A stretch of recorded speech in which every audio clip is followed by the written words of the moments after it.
I'm Rebecca Fryer with Kingstonist News. Here's what's making headlines today, December 21st, 2022.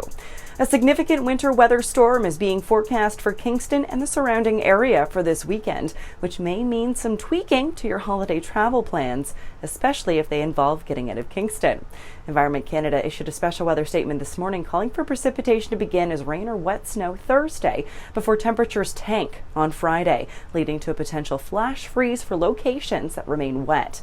Meteorologists say that rapidly falling temperatures will be followed up by strong to potentially damaging winds and snow, resulting in a multi-day lake effect snow event that is expected to drop a considerable amount of that white fluffy stuff this weekend.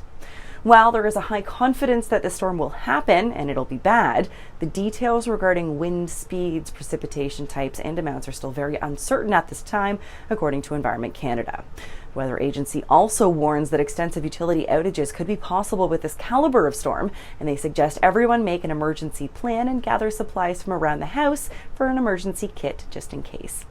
OPP would also like all motorists to consider altering plans throughout the holiday weekend as travel conditions may become dangerous with this storm. Kingston police have put out a safety notice regarding a high-risk offender that will be released into the Kingston community. Police say 54-year-old Paul Kebes is currently serving a 10-year long-term supervision order for the sexual assault of a child back in 2015. A photo and details concerning the conditions of his release can be found online right now at Kingstonist.com. A preliminary hearing for accused murderer Roy Snyder was delayed due to illness at the Ontario Court of Justice on Tuesday morning. Snyder, who is charged with first-degree murder in the stabbing death of David Hodgson in the parking lot of the Integrated Care Hub, was visibly ill as he entered the courtroom and shook uncontrollably in the prisoner's dock. Snyder's lawyer successfully petitioned the judge to reschedule the day's proceedings until a time that he was less ill and could actually focus on the trial. To read more about what this preliminary hearing could mean for a full-blown trial, you can check out Kingstonist.com.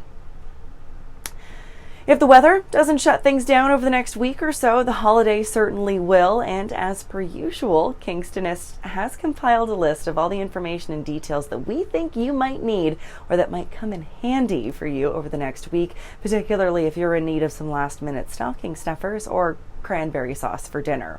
Please note that some stores have been unable to provide hours for New Year's Eve and New Year's Day, but we will be continuing to update that article accordingly, so check back.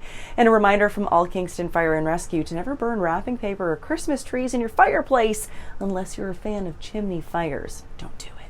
And don't forget that this year's K-Town Countdown celebrations will take place from 5 to 9 p.m. on Saturday, December 31st at the Invista Centre on Gardners Road. And lastly, local baddie, Grandma Gail McTagg, is once again ready to brave the icy waves of Lake Ontario to raise funds for grandmothers in Africa. McTagg is a member of Kingston Grandmothers Connection and will be making her second annual polar plunge on Monday, January 2nd to raise funds and awareness for African families who've been decimated by the AIDS pandemic. Kingston Grandmothers Connection is a group of women who are involved in supporting the Stephen Lewis Foundation's Grandmother to Grandmother campaign.